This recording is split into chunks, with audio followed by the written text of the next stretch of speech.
আমার নবীর সময়ে একজন মহিলা চুরি করে ধরা পড়েছে। আমার নবীজি চুরি করে ধরা পড়ার পর করলেন কি? রাসূল বললেন, ওই মহিলাকে সোজা নিয়ে যাও, প্রকাশ্যে সবার চোখের সামনে তার হাতটা কেটে ফেলে দাও। এমন কথা যখন বলা হলো, ওই মহিলা ছিলেন সম্ভ্রান্ত পরিবারের মহিলা ছিল, ধনী পরিবারের মহিলা ছিল, তার নামও ফাতিমা, নবীর মেয়ের নামও ফাতিমা। সাইয়েদনা ওমর ফারুক রাদিয়াল্লাহু আনহুর কাছে এসে বলা হলো, ওই মহিলার আত্মীয় স্বজনের সে বলতেছে, আমাদের ঘরের মেয়ে, সম্ভ্রান্ত পরিবারের মেয়ের মান সম্মান সব শেষ হয়ে যাবে, নাক কাটা যাবে, দেখুন তো দয়া করে শাস্তিটা লঘু করা যায় নাকি। নবীর সামনে যখন ওমর ফারুক এসে বলছেন, ইয়া রাসূলুল্লাহ, সম্ভ্রান্ত পরিবারের মেয়েটা, দেখুন তো শাস্তিটা লঘু করা যায় নাকি। নবীজির চোখ লাল হয়ে গেল, রক্তিমাকার ধারণ করে আমার নবীজি এক পর্যায়ে রাসূল বলে ফেললেন, শোনো, এই মুহূর্তে যদি এই বংশের মেয়ে ফাতিমা চুরি করে ধরা না পড়ে, যদি ফাতিমা বিনতে মুহাম্মদ, আমার কলিজার টুকরা আদরের দুলালি ফাতিমা যদি চুরি করে ধরা পড়তো, সবার চোখের সামনে আমি রাসূল তার হাতটা টেনে ধরে হাত কেটে ফেলে দিতাম। আল্লাহু আকবার বলবেন না? রাসূল বিচারক ছিলেন। রাসূল কি বিচারক মানবেন না? আপনার ঈমান নাই। আমার নবীজির সময় একজন মদিনার উপকণ্ঠ থেকে এক রাখালকে হত্যা করে উটগুলো অপহরণ করে নিয়ে যাচ্ছিল। খুন করে যখন উটগুলো অপহরণ করে নিয়ে চলে যাচ্ছিল, নবীর কানে সংবাদ চলে এলো। রাসূল বললেন, ওই খুনিকে যেখানেই পাবে, অপহরণকারীকে যেখানেই পাবে ধরে ফেলো। ধরে ফেলা হলো। সই হাদিস এটা। নবীজি বললেন, যেমন করে রাখালকে সে হত্যা করেছে তেমন করে তাকেও হত্যা করো। সেই খুনিটা রাখালকে হত্যা করার সময় তার হাত কেটেছিল, পা কেটেছিল, মাথা কেটে ফেলেছিল। রাসূল বলেন, যেমন করে ওই রাখালকে হত্যা করা হয়েছে, এই ডাকাতকে তেমন করে হত্যা করো। হাত কাটা হলো, পা কাটা হলো। এরপরে গর্দান কাটা হবে। এমন সময় ছটফট করতেছিল আর মরুভূমির বালুগুলো চাটতে চাটতে বলতেছিল, ভাইয়েরা এক গ্লাস পানি দেওয়া যায় নাকি? সাহাবীরা বললেন, ইয়া রাসূলুল্লাহ, দয়া হচ্ছে, মায়া হচ্ছে, আল্লাহর বান্দা তো পানি চায়। হুজুর আমরা কি করব? রাসূল বললেন, ও আমার সাহাবীরা, দয়া দেখাচ্ছ তুমি কাকে? তাকে প্রশ্ন করে দেখো তো, তার অবস্থা জেনে দেখো তো, সে কি আমার ওই রাখাল সাহাবীকে যখন খুন করতে নেয়, সে কি তাকে পানি দিয়েছিল কিনা? পানি দেয় নাই। অসম্ভব, এক চুল পরিমাণ পানি দিবা না। ওই মরুভূমির বালুগুলো চাটতে চাটতে তাকে দুনিয়া থেকে বিদায় হতে দাও। সিদ্ধান্ত দিয়েছেন মুহাম্মদ সাল্লাল্লাহু আলাইহি ওয়াসাল্লাম। ইসলাম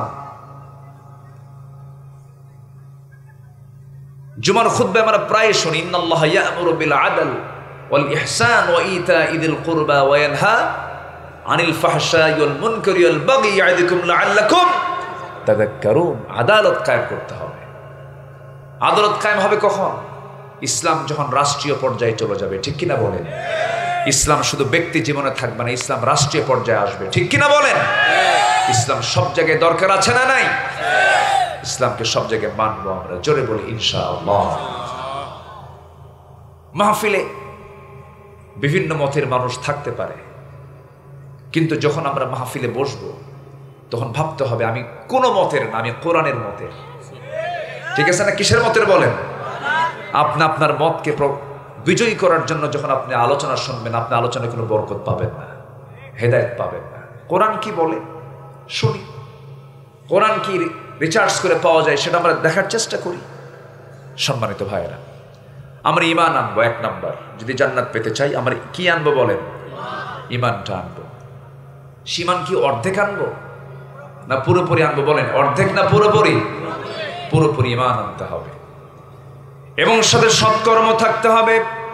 আল্লাহ রাব্বুল আলামিন বলেন, ইন্নাল্লাযীনা আমানু ওয়া আমিলুস সালিহাতি কানাত লাহুম জান্নাতুল ফিরদাউসি নুজুলা খালিদিনা ফিহা لا يبغون عنها حولا। নিঃসন্দেহে যারা ঈমান আনবে এবং নেক আমল করবে, আল্লাহ রাব্বুল আলামিন বলেন আমি তাকে ছোটখাটো কোনো জান্নাত নয়, 1 নাম্বার জান্নাত জান্নাতুল ফেরদাউসের মালিক আমি তাকে বানায়া দেব। যেরকম সুবহানাল্লাহ। ঈমান আছে নেক আমল নাই হবে না, নেক আমল আছে ঈমান নাই হবে না। ঈমানও লাগবে, নেক আমলও লাগবে। আমার বন্ধুগণ, আল্লাহ রাব্বুল আলামিন ঈমানের ব্যাপারে বারবার বান্দাকে তাকিদ দিয়েছেন, ইয়া আইয়ুহাল্লাযীনা আমানু আমিনু। ঈমানদাররা তোমরা ভালো করে ঈমান আনো। কার কথা? আসতে বলবেন না, কার কথা? একটা লোক কোটা সম্পত্তি সব দান করে দুনিয়া থেকে বিদায় নিল, কিন্তু ঈমান নাই। ওই দানকে আল্লাহর দরবারে মঞ্জুর হবে নাকি? কারণ তার মধ্যে কি নাই? ঈমান নাই। ঈমান হলো মূল জিনিস, ফান্ডামেন্টাল জিনিস। নবীকে মহব্বত করি কিন্তু নবীর আদর্শকে লালন করি নয়, মহব্বতের চুল পরিমাণ মূল্য নাই। আপনার রাসূলকে যত মহব্বত করেন, আপনি আবু তালেবের মতো মহব্বত করতে পারবেন না কখনো। আবু তালেব নবীর জীবনে কি মহব্বতটা তিনি অপূর্ণ রেখেছিলেন, 16 আনা মহব্বত তাকে উপহার দিয়েছেন আমার রাসূলকে। অনেক সাহাবী পর্যন্ত সেই সুযোগটা পান নাই। সে আবু তালেব রাসূলকে মহব্বত 16 আনা উপহার দিল, তার মধ্যে কি ছিল না বলেন? কি ছিল না? ঈমান ছিল না। নিজের সন্তানকে দূরে রেখে, নিজের সন্তান আলীকে দূরে রেখে আমার নবীজিকে কোলের মধ্যে নিয়ে তিলে তিলে মানুষ করেছেন আবু তালেব। জন্মের পূর্বে নবীজির বাবা ইন্তেকাল করেন, জন্মের মাত্র 6 বছর পর নিজের মা ইন্তেকাল করেন, 7 বছর 8 বছরের মাথায় দাদা ইন্তেকাল করেন। ওই যে ছোট্টবেলা থেকে নবুয়ত প্রাপ্তি পর্যন্ত জীবনের বিশাল একটি সময় আবু তালেব তার পাশে ছিলেন। যদিও তিনি কাফের ছিলেন, কিন্তু রাসূলকে মহব্বত করেছেন। নবী যখন নবুয়ত পেলেন, আবু তালেব নিজেই তার কলেজার টুকরা সন্তান দুটা সন্তান জাফর এবং আলী রাদিয়াল্লাহু আনহু দুজনকে সন্তানকে নবীর হাতে তুলে দিয়ে বলে, মুহাম্মদ আমি জানি তুমি আল্লাহর নবী, সত্য নবী, তুমি সত্যবাদী মানুষ, তুমি ভালো মানুষ, তুমি সত্যিকারের আল্লাহর নবী। এজন্য আমি আমার কলেজার টুকরা সন্তান দুটোকে আমি তোমার হাতে তুলে দিলাম। সন্তান দুটি ইসলাম কবুল করে ফেললো। আমার নবীজি মাঝে মাঝে বলতেন, জোর করে বলতেন না কখনো। জীবনের শেষ সময়ে এসে শেষ সন্ধ্যা যখন চলে আসলো, আবু তালেব দুনিয়া থেকে বিদায় নিবেন, নবী তার পাশে বসে শিওরে বসে আস্তে আস্তে করে বলছেন, চাচা আপনি সারা জীবন আপনি আমার জন্য যা কিছু করেছেন সব কিছু প্লাস হয়ে যাবে, এই মহব্বতটা প্লাস হয়ে যাবে, ভালোবাসা প্লাস হয়ে যাবে। একটা বারের জন্য ঘোষণা করুন লা ইলাহা, আসতে বলবেন না, লা ইলাহা ইল্লাল্লাহ, একটা বার বলেন। আমার নবীজি যখন বারবার বলছিলেন, আবু তালেব বলছে, মুহাম্মাদের আমাকে বারবার চেষ্টা করতে যেও না, আমি আমার বাপ দাদার ধর্ম ছাড়বো না। এরকম ধরনের কথা বলার মানুষ বুঝে আজকের সমাজেও নাই।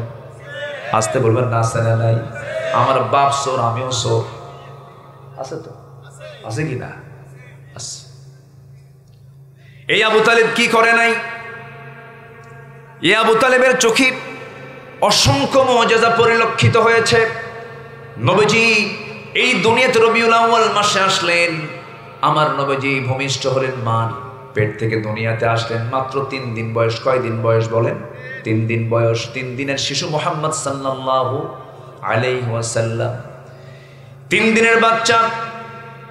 মা আমেনা সন্তানকে কোলে নিতে গেলে বারবার কান্নায় ভেঙে পড়েন, বারবার কান্নায় ভেঙে পড়েন। সন্তান করে নিলে স্বামীর কথা মনে হয়ে যায়, আহারে সন্তান তো দুনিয়াতে এলো, কিন্তু সন্তানটাকে আমি কার কোলে তুলে দেব? যার কোলে তুলে দেব সেই স্বামী তো দুনিয়া থেকে বিদায় হয়ে গেছে। বারবার স্বামীর কথা মনে পড়ে যায়, আমি স্বামীকে দেব উপহার, সেই সন্তান তো দুনিয়াতে আসলো, কিন্তু স্বামীকে আমি দিতে পারলাম না। সন্তানটাকে কোলের মধ্যে নিয়ে কান্নার পরিমাণ বাড়ে, এই জন্য সন্তানটাকে কোলে নিতেও পারছেন না। 3 দিনের মাথায় একদিন কোন এক রাত্রিবেলা আবু তালেব রাসূলকে দেখার জন্য তার ঘরে চলে গেছেন, তাদের বাড়িতে চলে গেছেন, দরজায় নক করেছেন। রাসূল একদিন বলছেন, ও ভাতিজা মুহাম্মদ, আমি তোমাকে একটা কথা আজকে বর্ণনা করব, কতটুকু সত্য জানি না। কি চাচা আপনি বলুন। তুমি যখন ছোট্ট ছিলে 3 দিনের শিশু ছিলে, সেই সময় আমি দেখলাম তোমাকে দেখার জন্য আমি চলে গেছি রাতের আধারে, আকাশে চাঁদনি রাত ছিল, আমি দেখতে পেলাম তোমার পাশে তোমার মা নাই, তোমার মা ডুকরে ডুকরে কান্দে, তুমি একাকি চাঁদনি আকাশের নিচে বসে শুয়ে আছো, হাত পা নড়াচড়া করছো। সেই সময় আমি কয়েকটা বার লক্ষ্য করে দেখি তোমার ডান হাতটা যখন বাম দিকে যায়, আকাশের চাঁদটাও সঙ্গে সঙ্গে বাম দিকে চলে যায়। আবার যখন তোমার বাম হাতটা যখন ডান দিকে চলে যায়, আকাশের চাঁদটা বাম থেকে ডান দিকে চলে যায়। তুমি যখন তোমার 2টা হাত আস্তে করে নিচের দিকে টেনে আনো, আকাশের চাঁদটা তোমার কাছাকাছি চলে আসে। ভাতিজা মোহাম্মদ, সেই রাত্রে আমি চাঁদকে যেমন করে দেখেছি তোমার হাতের সঙ্গে খেলতে, আমি কি সত্য দেখছি নাকি বলো মোহাম্মদ? রাসূলকে দেখে বলছেন, চাচা আপনি ছোট্টবেলায় আমার সঙ্গে চাঁদের যে খেলার দৃশ্য দেখেছেন, সত্যি সত্যিই দেখেছেন, কারণ আমার মা আমাকে সময় দিতে পারছিলেন না, তার কষ্ট হচ্ছিল। আমি একাকী নিঃসঙ্গ অবস্থায় যখন ছিলাম, আমার আল্লাহ আমার সঙ্গ পূরণ করার জন্য আল্লাহ রাব্বুল আলামিন আকাশের চাঁদ আমার জন্য খেলনা বানায় দিয়েছিলেন। যেরকম সুবহানাল্লাহ। সেই বিশ্বনবীর এতগুলো মুআজিজা দেখার পরেও, এত কিছু চোখের সামনে হাজির হওয়ার পরেও, রাসূলকে চোখে দেখেও কালিমা গ্রহণ করতে পারেনি, ঈমান গ্রহণ করতে পারেনি। এখান থেকে প্রমাণ হয় হেদায়েতের মালিককে। হেদায়েতের চাবি কার হাতে? আল্লাহর হাতে। আমরা হেদায়েত চাইবো কার কাছে? এই জন্য আগে ঈমানটা আমরা আনবো ভালো করে, জোরে বলি ইনশাআল্লাহ। ঈমান কি জন্মসূত্রে আসে না ঈমান আনতে হয়? বলেন বলেন বলেন। ঈমান কি জন্মসূত্রে না আনতে হয়? আনতে হয়। জন্মসূত্রে যদি হতো, নবীর ছেলে কেনান কাফের হতো না, কি ঠিক কিনা বলেন? ঈমান যদি জন্মসূত্র হয়ে থাকে, ইব্রাহিম আলাইহিস সালাম একজন মুশরিকের সন্তান হয়ে ঈমানদার হতে পারতেন না।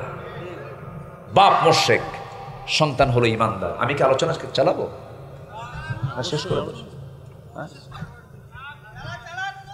চালাবো, কোনো সমস্যা নাই তো? জোরে বলি আলহামদুলিল্লাহ। আমার আল্লাহ তাআলার যত সৃষ্টি আছে, যত সৃষ্টি রাজি আছি, সকল সৃষ্টি রাজির উপরে আল্লাহ রাব্বুল আলামিন বান্দার উপরে দয়া করে, সবচাইতে মায়া করে বান্দাকে যেটা দিয়েছেন তার নাম হলো কোরআন। জোরে বলি সুবহানাল্লাহ। যারা পারেন ঠোঁট মিলে আমার সঙ্গে বলুন, আর রহমান আল্লামাল কুরআন খালাকাল ইনসানা আল্লামাহুল বায়ান আশ-শামসু ওয়াল কমারু বিহুসবানি ওয়ান নাজমু ওয়াশ-শাজারু ইয়াসজুদান। সূরাটার নাম কি বলুন? কি সূরা? এই সূরার ভিতরে আল্লাহ রাব্বুল আলামিন বারবার একটা আয়াত বারবার রিপিট করেছেন, বান্দাকে জিজ্ঞাসা করে বারবার একটা আয়াত বলেছেন, ফাবিআইয়ি আলা'i রাব্বিকুমা তুকাযযিবান। বান্দা তুমি আমার কোন কোন নিয়ামতকে অস্বীকার করবে? আমার নিয়ামতকে অস্বীকার করার কোনো সুযোগ তোমার নাই, আমি তোমাকে সেই সুযোগে দেই নাই। আল্লাহ রাব্বুল আলামিন এই সূরার ভিতরে অনেক নিয়ামতের কথা বর্ণনা করি, বারবার এই প্রশ্ন বান্দাকে করেছেন। এই সূরাটার শুরুতে আল্লাহ রাব্বুল আলামিন নিজের গুণবাচক শব্দ, গুণবাচক নাম প্রয়োগ করে তিনি কোরআন নিয়ে আগে কথা বলেছেন, আর রহমান আল্লামাল কোরআন। তিনি রহমান, যিনি দয়া করে বান্দাকে কোরআন শিক্ষা দিয়েছেন। জোরে বলি সুবহানাল্লাহ। সবচাইতে বড় নিয়ামত আল্লাহর পক্ষ থেকে কোরআনে কারীম। সম্মানিত ভাইয়েরা, সেই কালামে হাকিম থেকে কিছু কথা, এই বিশাল দরিয়া থেকে কিছু কথা আমি বলতে চাচ্ছি। ওয়ামা তাওফীকি ইল্লা বিল্লাহ। সম্মানিত ভাইয়েরা, খুব বেশি সময় নেব তা না, তবে আমি সবাইকে নিয়ে একসাথে মাহফিলের পরে আমি ফিলিস্তিনবাসীর জন্য, মজলুম মুসলিম জনপদে যেখানে যেখানে মার খাচ্ছে মুসলমান, তাদের জন্য একসাথে আমরা আল্লাহর কাছে চাবো, দোয়া করব। সবাই থাকবেন না শেষ পর্যন্ত? আমাকে কি সবাই সময় দেবেন না ইনশাআল্লাহ? আল্লাহ কবুল করুন। জোরে বলি আল্লাহুম্মা আমিন। আমার দিকে তাকা। সম্মানিত ভাইয়েরা, আমরা একটি সুন্দর অনুকূল পরিবেশ যে পেয়েছি, এটা ৭১-এর পর থেকে নিয়ে আজ পর্যন্ত অনেক গভর্নমেন্টকে আমরা দেখেছি, ক্ষমতায় আসছে, চলে গেছে, পালাবদল হয়েছে। নিজেদের ভাগ্যের পরিবর্তন হলেও জাতির ভাগ্যের পরিবর্তন হয়নি। বহু আইন পাশ হলেও কোরআনকে অচল করে রাখা হয়েছে। সংসদ চালু থাকলেও সংসদে কোরআনের বিল উত্থাপন করতে মুসলমানরা ব্যর্থতার পরিচয় দিয়েছে। সম্মানিত ভাইয়েরা, সম্মানিত বন্ধুগণ, কালামে হাকিমকে শুধু নামাজের কিতাব মনে করলে সম্পূর্ণ ভুল হবে। এই কোরআন শুধু নামাজের কথা বলে না। এই কোরআন এমন কোনো সাইড নাই যে বিষয়ে কোরআন কথা বলে না। সম্মানিত বন্ধুগণ, মানব জীবনের জন্য যা প্রয়োজন, কোনো কিছুর একটু অপূর্ণতা এই কিতাবের মধ্যে নেই। এমন কোন সাবজেক্ট নাই যা বাদ পড়েছে। সব কথা আল্লাহ পাক কোরআনে কারীমের মধ্যে বলে দিয়েছেন। সব, আপনি কি চান আপনি। তাহলে যে কিতাবে কোনো কিছু বাদ পড়লো না, সেই কিতাবকে আমরা রাষ্ট্রীয় পর্যায় থেকে রেখেছি না বাদ দিয়েছি? আসতে কয়, রেখেছি না বাদ দিয়েছি? আলহামদুলিল্লাহ। না কি কবেন? কিছু তো বলেন না আপনারা, একটু কিছু বলেন। কোরআনে কোনো কিছু বাদ পড়ে নাই, কিন্তু আমরা সেই কোরআনটাকে আমরা নিজেরা বাদ দিয়ে দিচ্ছি। এটা তো শুভ সংবাদ না নাকি? বলি, কি বলবেন? নাউজুবিল্লাহ। বলেন কি? নাউজুবিল্লাহ। আমরা ওই সমস্ত আকীদাকে লালন করি না। আমরা আকীদা লালন করে ইনিল হুকমু ইল্লা লিল্লাহ, সৃষ্টি যার, হুকুম চলবে তার। আলা লাহুল খালক ওয়াল আমর, হুকুম একমাত্র কার হুকুমে চলবে? সবকিছু আল্লাহর হুকুমে চলবে। চুরি এটা একটা অপরাধ, ডাকাতি একটা অপরাধ, জেনা একটা অপরাধ। আজকে বেলকুচি, সিরাজগঞ্জের বেলকুচিতে একটা নিউজ দেখলাম, 6 বছরের একটা মেয়েকে ধর্ষণ করা হয়েছে। এরকম করে রীতিমতো চলছেই। কয়েকদিন আগে পটুয়াখালীর বাউফল উপজেলায় একটা মেয়ে বোরকা পরিহিত অবস্থায় পরীক্ষার হলে ঢুকতে চেয়েছে। তাকে কোন এক অফিসার, নন মুসলিম একজন অফিসার তাকে বলেছে, শর্ত হলো পরীক্ষার হলে ঢুকতে দেব, বোরকা পরা যাবে না। তো এই যে নোংরামি, ইসলামের বিরুদ্ধে কর্মকাণ্ডগুলো কিন্তু এখনো চলছে। একটা অপশক্তি পিছনে লেগে আছে। শক্ত হাতে দমন করার দরকার আছে না নাই? আসতে বলবেন না, আছে না নাই? এই রাষ্ট্রকে বিভিন্নভাবে বিশ্বের দরবারে অপপ্রচার চালিয়ে বিভিন্ন নাটক সাজানো হয়েছে। দীর্ঘ 16 বছরে জঙ্গির মামলা দেওয়া হয়েছে, যেটা জামিন অযোগ্য মামলা, জামিনযোগ্য নয়। এই ফাঁদে পড়েছেন বহু আলেম ওলামা। কিন্তু সেই জঙ্গির নাটক কিন্তু এখন আমরা 8 মাস যাবৎ দেখি না। আছে কি কোথাও কি দেখছেন যে জঙ্গির অভিযানে কেউ বের হয়েছে? এরকম কি দেখছেন? র্যাব, কোবরা, সিতা, পুলিশ, সোর্স কেউ গেছে কি? এরকম দেখছেন আপনারা 8 মাসে? 8 মাসে কিন্তু কোনো জঙ্গি অভিযান পরিচালিত হয়নি, পরিচালনা হয়নি। জঙ্গির কোনো নাটক মঞ্চস্থ হয়নি। জঙ্গির নাটক মঞ্চস্থ হবে কেমনে? জঙ্গি নাটকের যিনি নাট্যকার তিনি তো এখন দেশেই নাই, দিল্লি গিয়ে বসে আছে।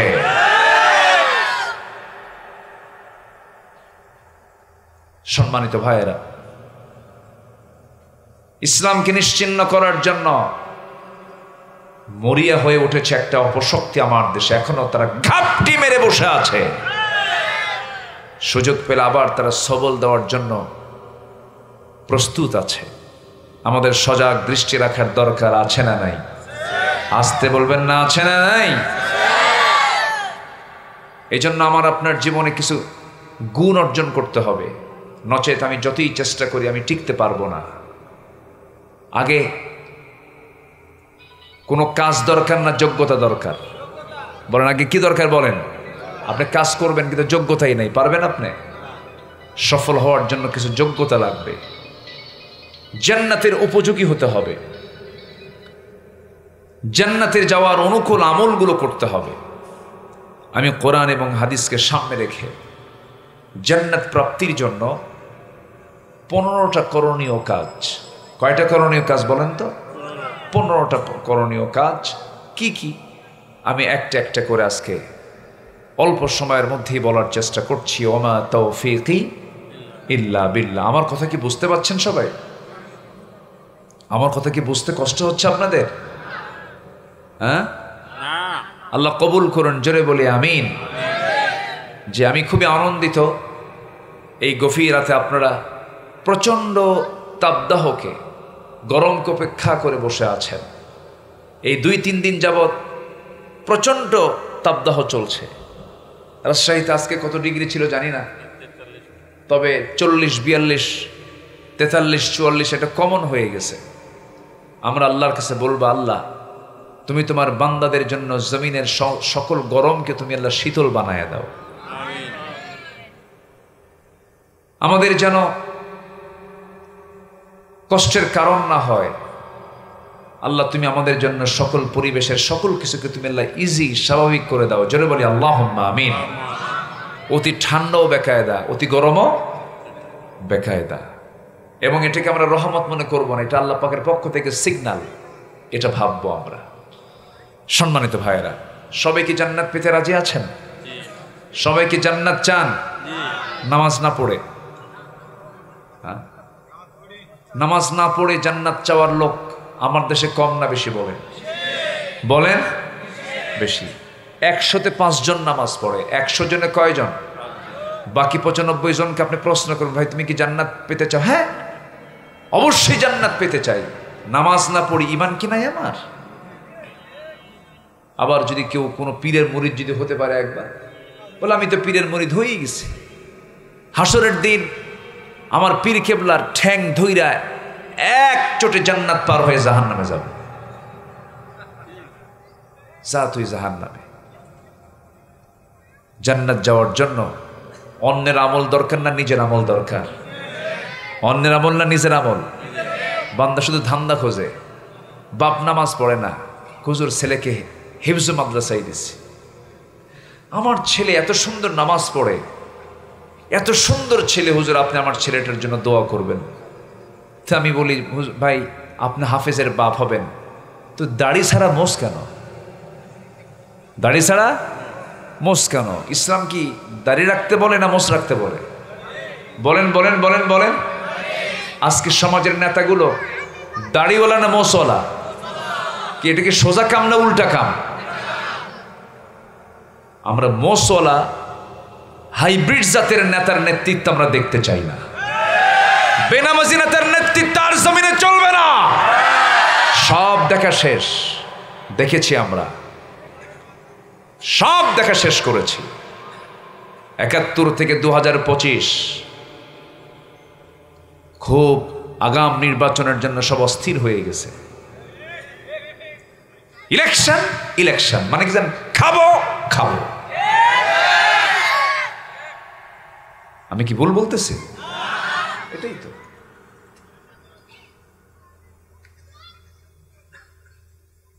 বঙ্গবন্ধু শেখ মুজিবুর রহমানও নির্বাচন না দিয়েছিলেন, নির্বাচন দেননি।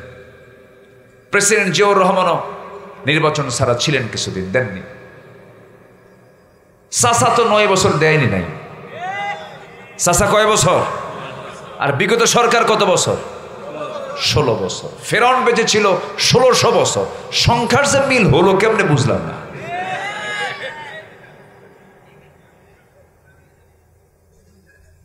চরিত্রে কিছু মিল আছে, যে চরিত্রের মিল আছে না নাই? ফেরাউন তার ক্ষমতাকে পাকাপোক্ত করার জন্য 40,000 শিশুকে হত্যা করেছিল। আর বিগত 16 বছরে 60,000 মানুষকে খুন করা হয়েছে। আছে না মিল? আছে না মিল? মনে হয় রাগ করতেছেন আপনারা? রাগ করলেও যায় আসে না। কি রাগ করলেও যায় আসে না। বহু জ্বালা সহ্য করছি। মাহফিলে বসতে দেয়নি, কথা বলতে দেয়নি, ডানে বামে কিরামন কাতিবিন বসে রাখছে। ঘন ঘন থানায় ফোন দিয়েছে পাতিনেতাগুলো। এই পাতিনেতাগুলো কিন্তু নাই এখন, সব ফেরেশতা হয়ে উধাও হয়ে গেছে। সব কি হয়েছে? সব ফেরেশতা। ফেরেশতাও দেখা যায় না, ওদেরও দেখা যায়। যাক, ওরা ফেরেশতার সঙ্গে চলাফেরা করুক।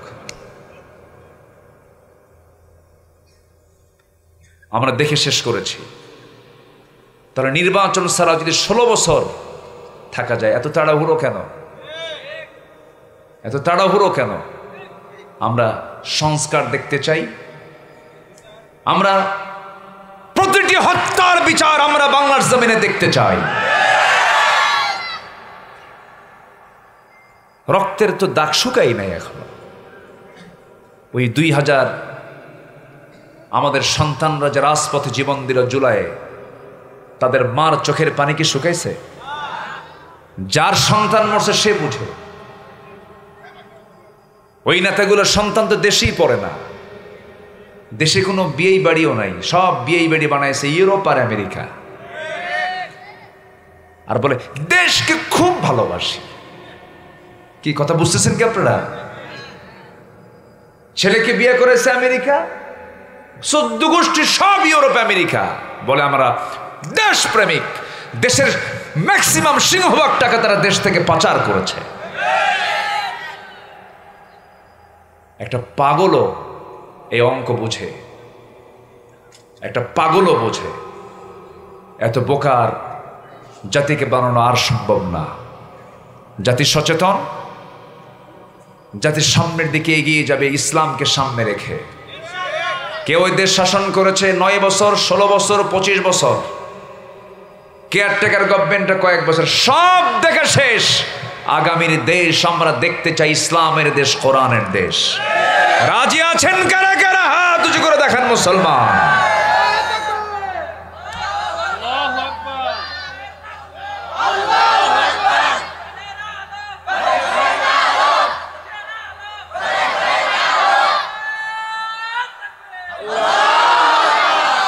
আল্লাহ কবুল করুন।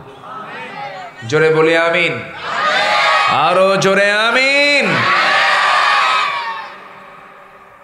কষ্ট দিয়ে ফেলছি মনে হয়। সবাইকে জান্নাত পেতে রাজি আছি? কি নামাজ না পড়া? বলেন কি নামাজ পড়বেন তো সবাই? শুক্রবার, শুক্রবার রমজান মাস একদিন না 7 দিনই? বলেন জি। একদিন মানে জুমার দিন, 7 দিন মানে 5 ওয়াক্ত। বলি আলহামদুলিল্লাহ। আবার কিছু কিছু আছে সিজনাল মুসল্লি। কি মুসল্লি বলেন? আর কিছু আছে হলো বিপদ আলী। বিপদ আলী যখন বিপদ আসে তখন ধরে। বাপ মরে গেছে, জানাজায় যায়, ওযু ছাড়াই জানাজা পড়ে। কি ছাড়া? ওযু ছাড়া। এরকম মুসল্লি হওয়া যাবে না। জান্নাত পেতে হলে 1 নম্বর কন্ডিশন হচ্ছে নামাজ পড়বো আমরা কয় ওয়াক্ত? 5 ওয়াক্ত নামাজ। জান্নাত প্রাপ্তির জন্য 15টা করণীয়, একটাও কিন্তু বলি নাই। আমি আলোচনার সূচনায় সূরাতুল কাহাফের শেষ থেকে কয়েকটা আয়াতে কারিমা আমি তেলাওয়াত করেছি। সূরাতুল কাহাফ, সূরাতুল কাহাফ। কাহাফ মানে হলো গুহা। কাহাফ মানে কি? পাহাড়ের গুহা। একটা পাহাড়, তার মাঝে যে কিছু গুহা থাকে এটাকে আরবিতে কাহাফ বলা হয়। কি বলা হয়? কাহাফ, দ্য কেভ, সূরাতুল কাহাফ। আল্লাহ রাব্বুল আলামিন আন্না আসহাবাল কাহফি ওয়ার রাকিমি কানু মিন আয়াতিনা আজাবা। এই আয়াত থেকে কাহাফ নামটা নিয়ে, কাহাফ শব্দটা নিয়ে সূরার নামকরণ করা হয়েছে সূরাতুল কাহাফ। নাজিল হয়েছে মক্কায়। কোথায় কোথায় নাজিল হয়েছে? আমার নবীকে প্রশ্ন করা হলো আসহাবে কাহাফ কারা, জুলকারনাইনকে, রূহটা কি, এই তিনটে বিষয়ে যখন প্রশ্ন করা হলো, আমার নবীজি বললেন তোমরা আমাকে যে প্রশ্ন করেছো এই প্রশ্নের জবাব আমি আগামীকালকে দেব। কিন্তু সেই দিন তিনি ইনশাআল্লাহ শব্দটা বলতে ভুলে গেছেন। সব কাজে ইনশাআল্লাহ বলার দরকার আছে না নাই? বলেন আছে না নাই? যে কোনো কাজ ভবিষ্যতের জন্য করব বলে ফেলবো ইনশা, অমকের বাড়ি পুড়ে ফেলবো ইনশাআল্লাহ, হ্যাঁ এটা বলা যাবে? সব কাজে বিসমিল্লাহ বলবো, তবে বিড়ি খাওয়ার সময় বিসমিল্লাহ খাবেন। কি বিসমিল্লাহ, বিড়ি খাইতে বিসমিল্লাহ বলা যাবে না? কি খাবেন বলেন? হ্যাঁ বলেন। তাহলে বিড়ি যদি খান আপনি, তাহলে বিড়ি খাওয়ার আগে কি কবেনটাকে বলেন, কি বলবেন বলেন? ভাত খেতে কি বলি আমরা? জোরে বলেন। ফল খেতে কি বলি? সব খাবারে কি বলি? গাঁজা খেতে কি বলে? আচ্ছা দোয়া আছে। একটু চিন্তাও তো করি না যে এই যে স্মোকিংটা করছি, এই যে নেশাগুলো করতেছে, নেশা তো করার দোয়াও নাই। দোয়া বললে তো আরেক গুনাহ হবে। আবার খারাপ কামের কি দোয়া থাকে? কাল্লা তোমার নামে চুরি করা শুরু করলাম।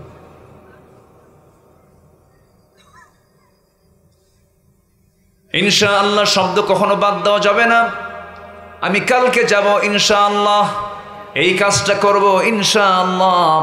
যে কোনো কাজ আপনি করতে যাবেন ইনশাআল্লাহ বললে পরে বরকত দিয়ে দিবেন তিনি আমারকে। আমার নবী যে সেই দিন হঠাৎ করে সেই সবসময় ইনশাআল্লাহ বলেন, কিন্তু এই তিনটা প্রশ্ন শোনার সঙ্গে সঙ্গে তিনি বলছেন এই তিনটা প্রশ্নের জবাব আমি আগামীকালকে দেব ইনশাআল্লাহ। সেদিন বাদ পড়েছে। তিনি আয়াত নাজিরের অপেক্ষায় ছিলেন, ওহী নাজিরের অপেক্ষায় তিনি ছিলেন। একদিন, দুদিন, 3 দিন, 4 দিন, 5 দিন, 6 দিন, 7 দিন চলে গেল। বেশ কিছু সময় যখন চলে গেল, শেষ পর্যন্ত আরবের কুরাইশরা বলে ফেললো মুহাম্মাদের রব মুহাম্মদকে ছেড়ে চলে গেছে। জোরে কর নাউজুবিল্লাহ। এমন ধরনের হেয় প্রতিপন্ন করে আমার নবীর সামনে তারা গালমন্দ বিভিন্ন কটু কথা হেয় প্রতিপন্ন করে কথা বলা শুরু করে দিল। আমার নবী চুপচাপ থাকলেন। সঙ্গে সঙ্গে আল্লাহর পক্ষ থেকে আয়াত নাযিল হলো, ওয়ালা তাকুলান্না লিশাইইন ইন্নী ফাইলুন যালিকা গাদান ইল্লা আইয়াশা আল্লাহ ওয়াযকুর রাব্বাকা ইযা নাসিতা وقل عسى أن يهديني ربي لأقرب من هذا رشدا। জোরে বলুন আল্লাহু আকবার। হে রাসূল, আপনি কখনো কোনো কাজের ইচ্ছা করতে নিয়ে কখনো ইনশাআল্লাহ শব্দটা বাদ দিবেন না। কখনো বলবেন না আমি আগামীকালকে এই কাজটা করব, কিন্তু ইনশাআল্লাহ বাদ দিবেন না। সাথে ইনশাআল্লাহ বলবেন। যে বান্দা সকল কাজে ভবিষ্যৎ কোনো কাজ বাস্তবায়নের জন্য ইনশাআল্লাহ বলবে, আল্লাহ তার সমস্ত কাজের মধ্যে 16 আনা বরকত দিয়ে ভরপুর করে দেয়। কার কথা? আল্লাহর কথা।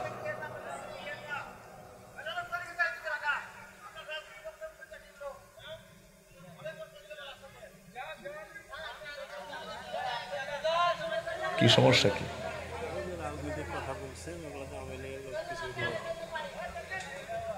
আচ্ছা, কোনো সমস্যা? কোনো সমস্যা আছে?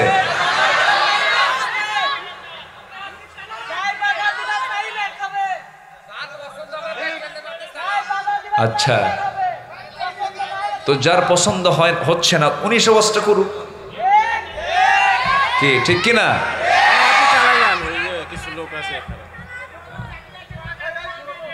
আমার দিকে তাকা, কিছু বলবেই তো, কিছু বলবেই তো, কিছু গায়ে লাগবে না?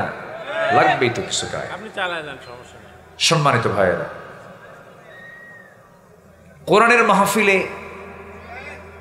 কোরআনের মাহফিলে যদি কেউ কোনো বেয়াদবি করে, আর এই বেয়াদবি যদি আল্লাহর তালিকাভুক্ত হয়, লানতের শিকার হবে সে। আসতে বলবেন না, জোরে বলুন ঠিক কিনা?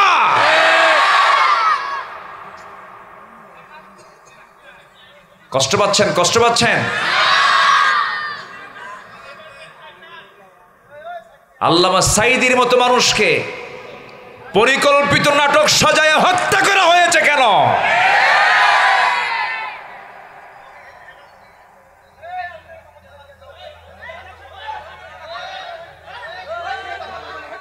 এই থামো থামো। সম্মানিত ভাইয়েরা, এই বসেন না, বসেন বসেন, মেহেরবানি করে বসুন।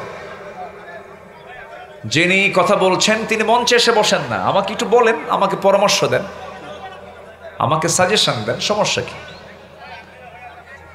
আমাকে পরামর্শ দিতে পারেন তো, সমস্যা কোথায়? কিন্তু এখানে এখানে বড় আওয়াজে কথা বলবেন, বসেন। জি বসেন ভাইজান, আপনি বসেন, হ্যাঁ বসেন। জি অবশ্যই, আলহামদুলিল্লাহ। আমি কি আমার কোনো কথা বলছি বলেন তো? বলেন, আমি কি আমার কোনো কথা বলছি? আব্দুল্লাহ আল আমিন এখানে মাহফিল আসছে 2018 সালে। কোরআনের কথা বলে আমি আমার বাড়িতে ফিরলাম। আমরা তো দেশের কোনো ক্ষমতায় ছিলাম না ভাই, আমাকে কেন 250 পুলিশ বাড়ি ঘেরাও করে গ্রেফতার করা হলো?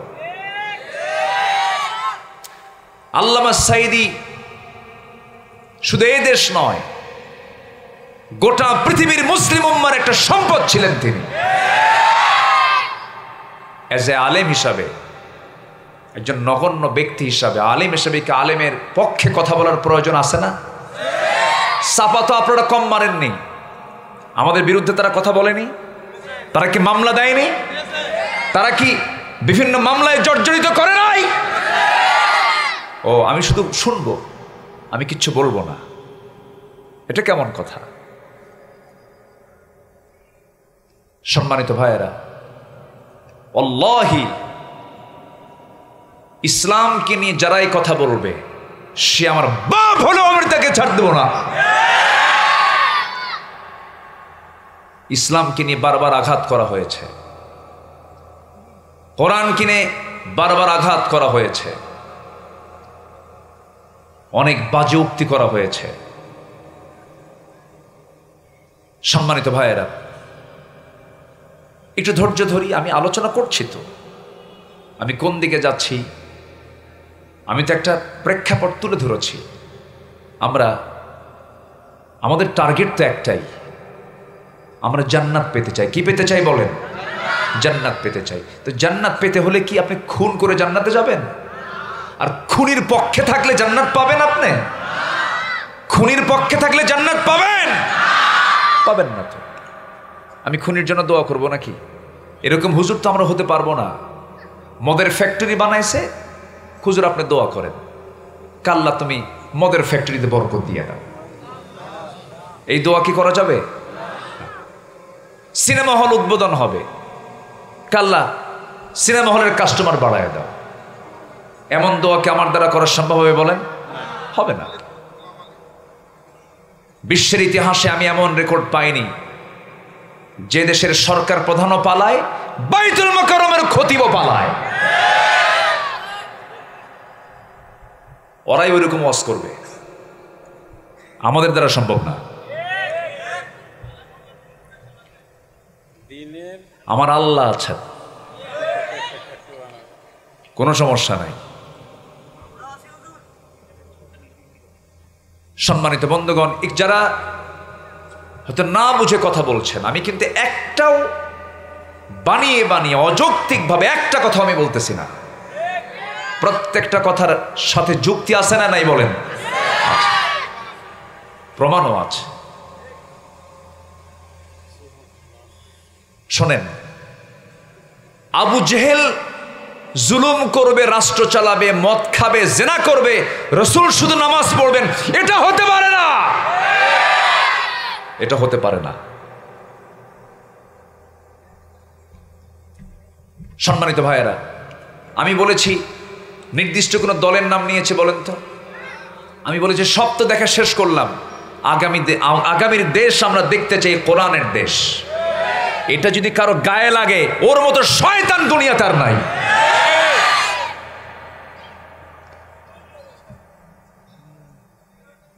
যারা কোরআন চায় না ওটা মুনাফিক। যারা কোরআন সব জায়গায় চায় না ওদের ঈমান আনা হয় নাই, নতুন করে ঈমান আনতে হবে, নতুন করে ঈমান আনতে হবে। আবু জেহেল ঈমান আনতে চাইছিল। আবু জেহেল কইছিল, শোনো, মদও থাকুক,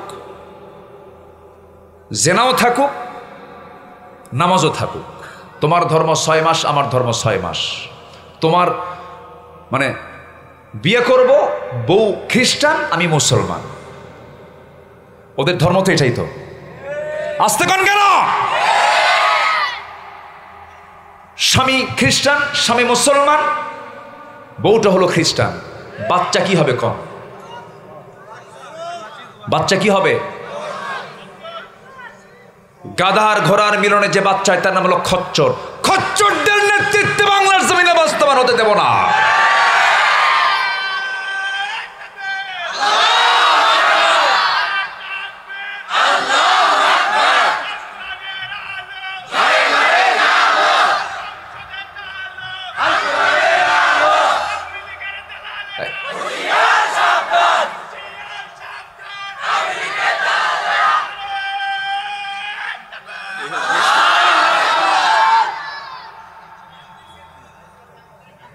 সম্মানিত ভাইয়েরা,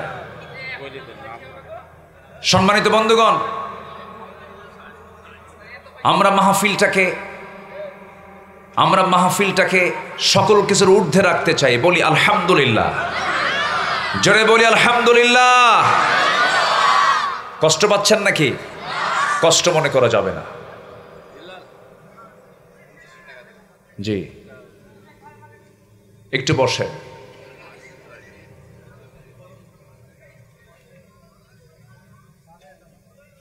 আমারে 2018 সালে কোনো কারণ নাই আমাকে গ্রেফতার করে নিয়ে চলে গেল। থানায় ঢুকলাম, ওসি সাহেব কান্দে। আমারে দেখে, ভাই ভাই আপনি কান্দেন কেন? হুজুর আপনাকে দেখে খুব মায়া লাগতেছে। ধরলেন কেন? হুজুর কি করবো, চাকরি বাঁচান তো ফরজ। আমি বললাম ইমান বাঁচান তো নফল। এগুলোই চলেছে।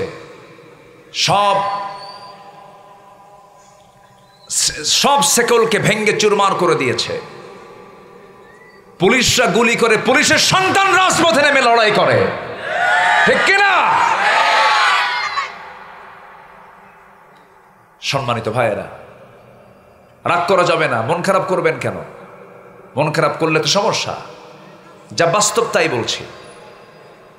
ব্যক্তি জীবনে ইসলাম নাই, পারিবারিক জীবনে ইসলাম নাই, এগুলো আমরা বুঝি সব কিছু। ইসলাম মানবে, নেতৃত্ব মানবো, ইসলাম মানবে না, নেতৃত্ব মানবো না। সোজা কথা। বলেন তো, এই দেশে যত দল আছে, ম্যাক্সিমাম দলের নেতাদের, কর্মীদের উদ্দেশ্যে কি নামাজের কোনো বয়ান আছে? বলেন, নামাজের কোনো বয়ান আছে? নামাজের কোনো বয়ান নাই। জনসভার ডাক দেয়, জোহর হয়, আসর হয়, মাগরিব হয়, এশা হয়। নেতাও নামাজ পড়ে না, কর্মীও নামাজ পড়ে না। যে নেতা নামাজ পড়ে না, নামাজের কর্মসূচি যে নেতৃত্বে নাই, ওই দল করা হারাম, ওই নেতৃত্ব মানা হারাম, হারাম, হারাম, হারাম। কথা ক্লিয়ার?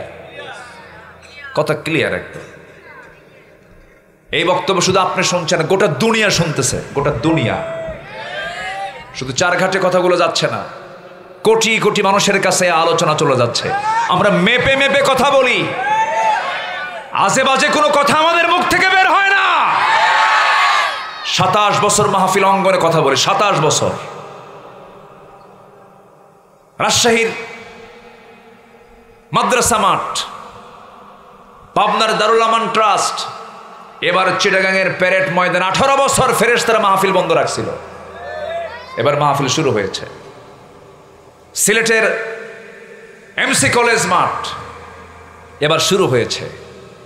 মাহফিলগুলো সব বন্ধ করে রাখা হয়েছিল। নাটক তো ঠিকই চালাইছেন, সিনেমা ঠিকই চালাইছেন, আকাম কুকাম, মদের বার, নাইট ক্লাব, জেনার লাইসেন্স, মদের লাইসেন্স সব দিয়েছেন। আমরা দোয়া করে দেব না? আমরা দোয়া করে দেব। আমরা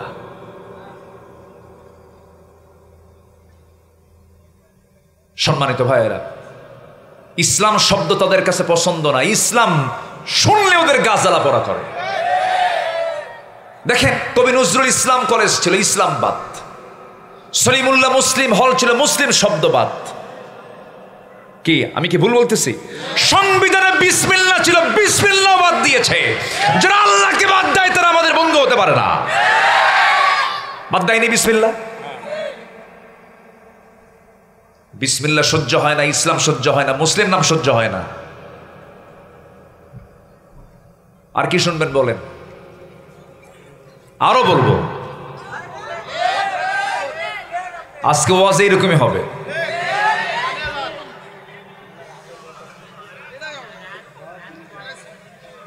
দু হাজার পঁচিশ সালের এপ্রিল মাসে এই কথা বলবেন, আমরা মেনে নেব। আমার ভাইকে খুন করা হয়েছে, আমাদের আলেম ওলামাকে দু পা খাড়া করে টাঙ্গায় পিটানো হয়েছে। আমরা ওইরকম প্রতিশোধ নিতে জানি না। আমরা, আমাদের মধ্যে দয়া মায়া কাজ করে, আমরা মোহাব্বত করি। ভাই আসেন, যা ভুল করেছি আমরা ঠিকঠাক করে কাঁধে কাঁধ মিলে জান্নাতের লাইনে উঠি। ইসলামের রাজনীতি আছে না নাই? আছে না নাই? যে বলবে রাজনীতির কথা কেন বলো এখানে, ও তো ইমানই নাই। ইসলামের রাজনীতি আছে না নাই? ওদের কথা কি জানেন? হুজুর ওয়াজ করতে আসছেন, আকাশ নিয়ে কবেন আর কবর নিয়ে কবেন, দুনিয়া আমরা দেখব, ওই দিন শেষ, আর তোদের দুনিয়া দেখতে দেব না।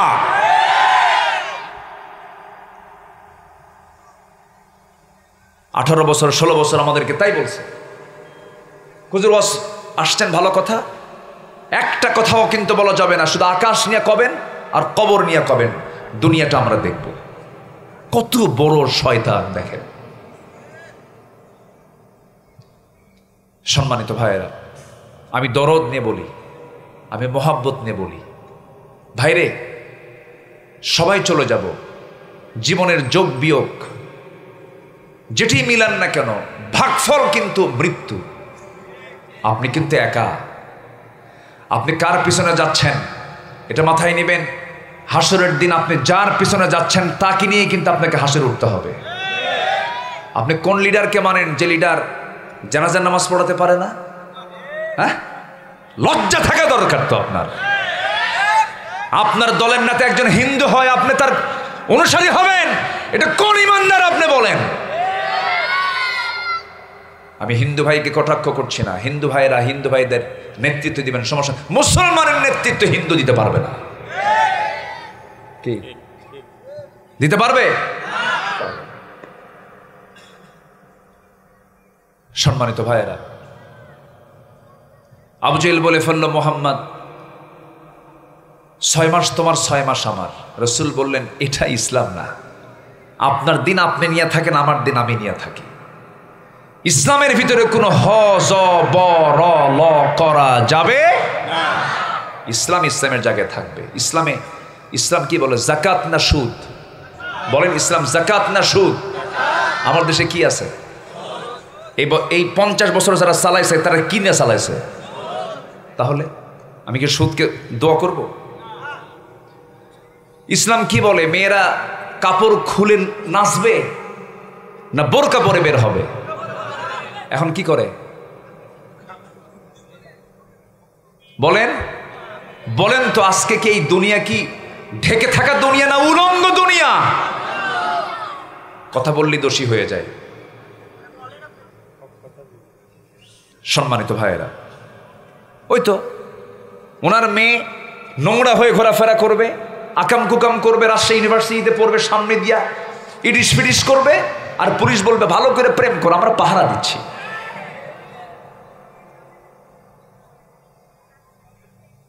রাগ করতেছেন? কিচ্ছু যায় আসে না। আমি আজকে আপনাকে হক কথা না বলে গেলে আপনি আমার বিরুদ্ধে মামলা দিবেন আদালতে, আখেরাতে। দুনিয়াতে যা করেন করেন, আখেরাতে মামলা খেতে পারবো না। সম্মানিত ভাইয়েরা, সবাই জান্নাত পেতে রাজি আছি তো? পর্দা চাই না বেহায়াপনা চাই? জেনা চাই না বিয়া চাই? সুদ চাই না যাকাত চাই? ইসলাম চাই না দুনিয়া চাই? ইসলাম চাই। তাহলে ইসলামের রাজনীতি আছে না নাই? তার নাম নরমাল রাজনীতি না ইসলামের রাজনীতি? কোন রাজনীতি করতে হবে বলেন? দুনিয়ার রাজনীতি না ইসলামের রাজনীতি? দল করা কি? আসতে কয়, আরো জোরে, আরো জোরে, আরো জোরে। কার দল? আরো জোরে, কার দল? দল করা ফরজি হুকুম দিয়েছেন কে? এখন আসেন, লাইনে আসেন, আসেন, কে কোন কথা বলবেন আসেন। দল করা ফরজ তো।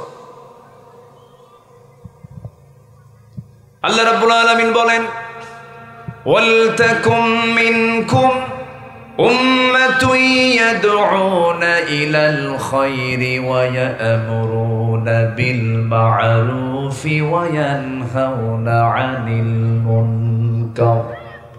তোমাদের ভিতরে এমন একটা টিম থাকা দরকার, এমন একটা দল থাকা দরকার যারা সৎ কাজের আদেশ দেবে, অসৎ কাজের বাধা প্রদান করবে এবং মানুষকে ভালো কাজের দিকে ডাকবে এবং নিজে তারা ভালো করে ঈমান আনবে। কার কথা বলেন?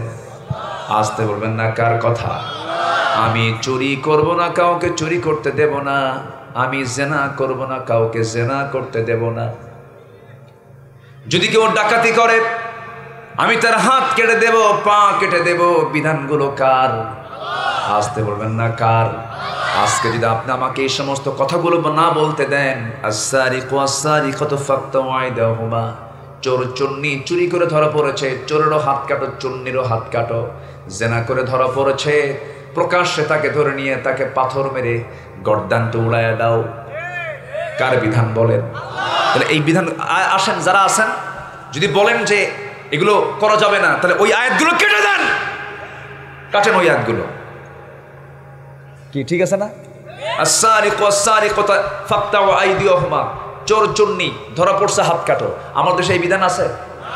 এটা কোথায় আছে বলেন? কোথায় আছে বলেন? তাহলে এই আয়াতকে মানবেন না? মানবেন কিনা বলেন? মানবেন, ঈমান আছে। মানবেন না কি নাই? ঈমান। ওই আয়াতকে কেউ কাটতে পারবে? কাটতে পারবেন না। আমার নবীর সময়ে একজন মহিলা চুরি করে ধরা পড়েছে। আমার নবীজি চুরি করে ধরা পড়ার পর করলেন কি? রাসূল বললেন, ওই মহিলাকে সোজা নিয়ে যাও, প্রকাশ্যে সবার চোখের সামনে তার হাতটা কেটে ফেলে দাও। এমন কথা যখন বলা হলো, ওই মহিলা ছিলেন সম্ভ্রান্ত পরিবারের মহিলা ছিল, ধনী পরিবারের মহিলা ছিল। তার নামও ফাতিমা, নবীর মেয়ের নামও ফাতিমা। সাইয়েদনা ওমর ফারুক রাদিয়াল্লাহু আনহুর কাছে এসে বলা হলো, ওই মহিলার আত্মীয় স্বজনের সে বলতেছে, আমাদের ঘরের মেয়ে, সম্ভ্রান্ত পরিবারের মেয়ে, মান সম্মান সব শেষ হয়ে যাবে, নাক কাটা যাবে।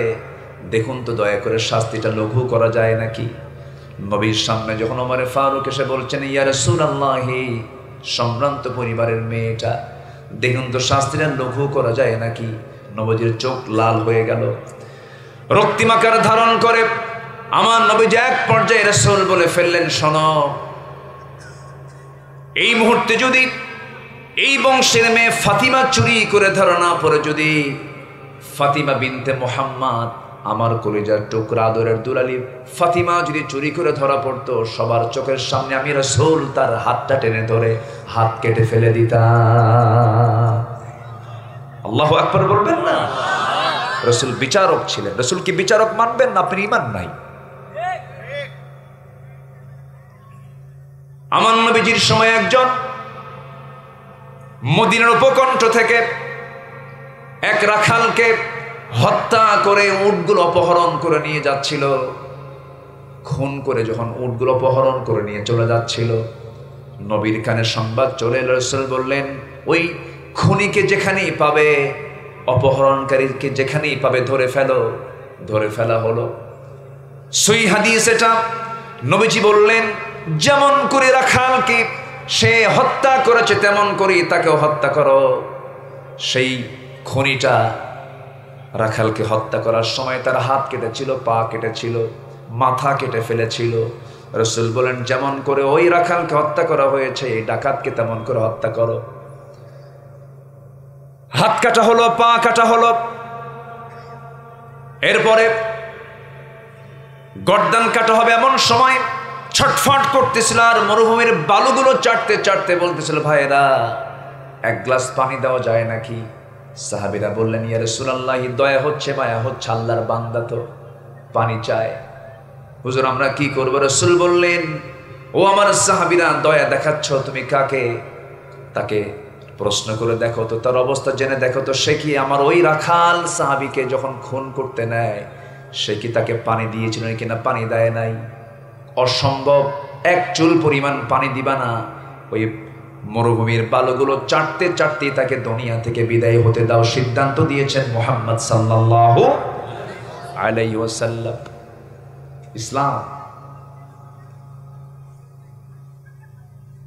জুমার খুতবায় আমরা প্রায় শুনি, ইন্নাল্লাহ ইয়া'মুরু বিল আদল ওয়াল ইহসান ওয়া ইতা'i যিল কুরবা ওয়া ইয়ানহা আনিল ফাহশাই ওয়াল মুনকারি ওয়াল বাগই ইয়া'যিকুম লা'আল্লাকুম তাযাক্কারুন। আদালত কায়েম করতে হবে। আদালত কায়েম হবে কখন? ইসলাম যখন রাষ্ট্রীয় পর্যায়ে চলে যাবে, ঠিক কিনা বলেন? ইসলাম শুধু ব্যক্তি জীবনে থাকবে না, ইসলাম রাষ্ট্রীয় পর্যায়ে আসবে, ঠিক কিনা বলেন? ইসলাম সব জায়গায় দরকার আছে না নাই? ইসলামকে সব জায়গায় মানবো আমরা, জোরে বলি ইনশাআল্লাহ।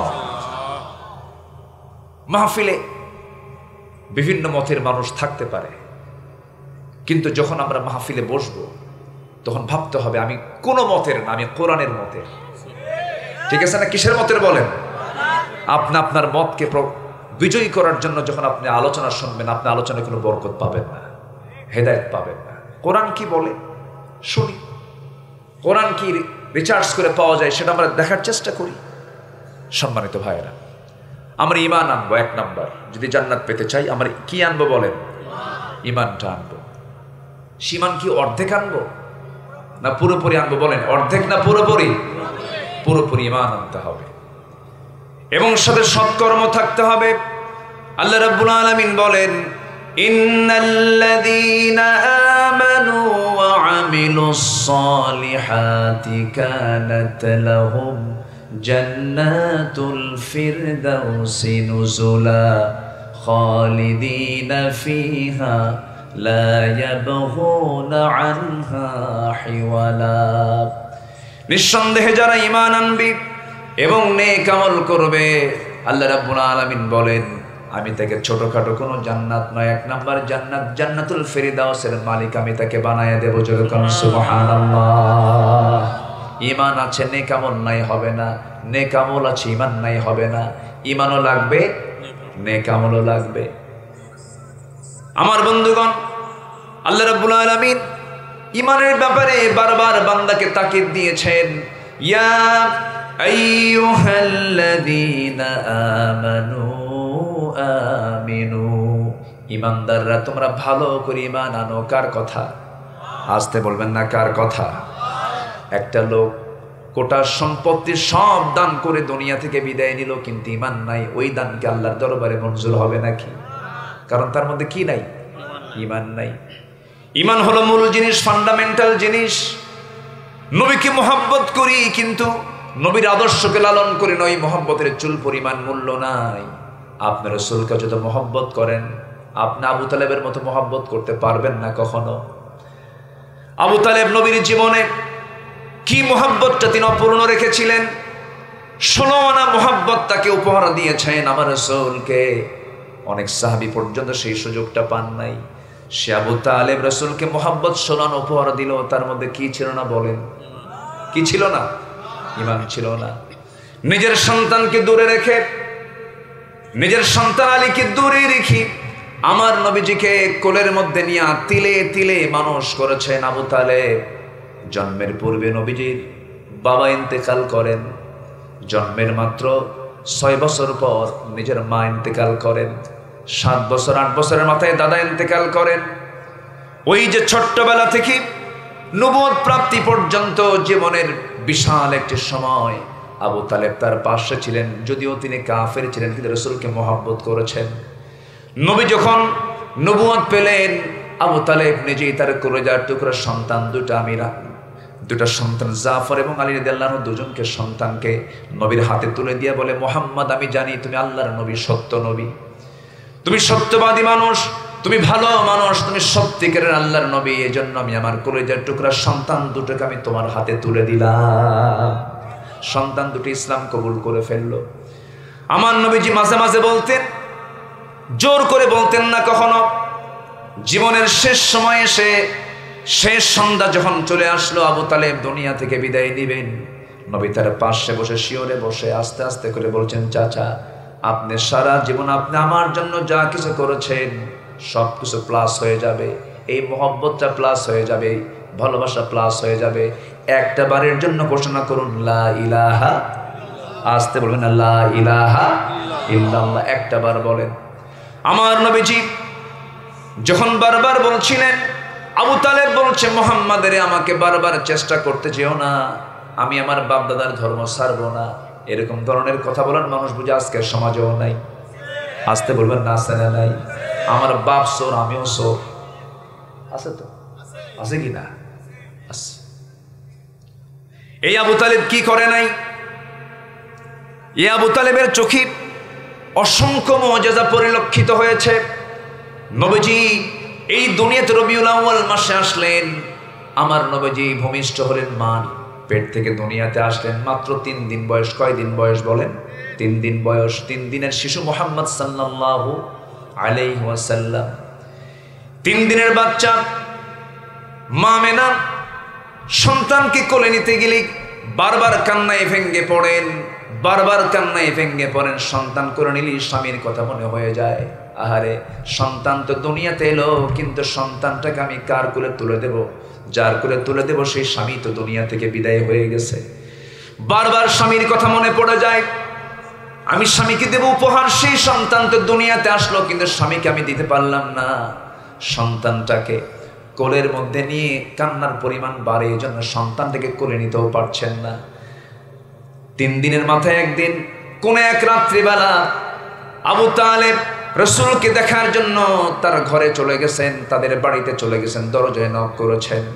রাসূল একদিন বলছেন, ও ভাতিজা মুহাম্মদ, আমি তোমাকে একটা কথা আজকে বর্ণনা করব, কতটুকু সত্য জানি না। কি চাচা আপনি বলুন।